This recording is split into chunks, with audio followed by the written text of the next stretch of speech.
In piedi. Io, il sindaco dei ragazzi e delle ragazze di Cascio Filippo, prometto di dare il massimo impegno per svolgere con serietà il mio dovere. Prima di passare al giuramento degli atti, permettete di mettere la mano.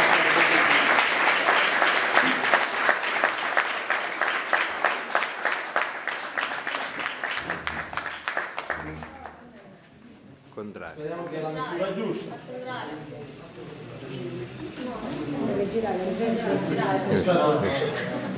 È il nastro che hanno messo. No,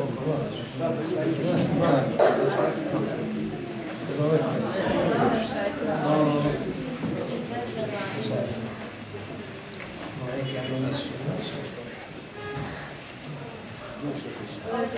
Così è così, dai.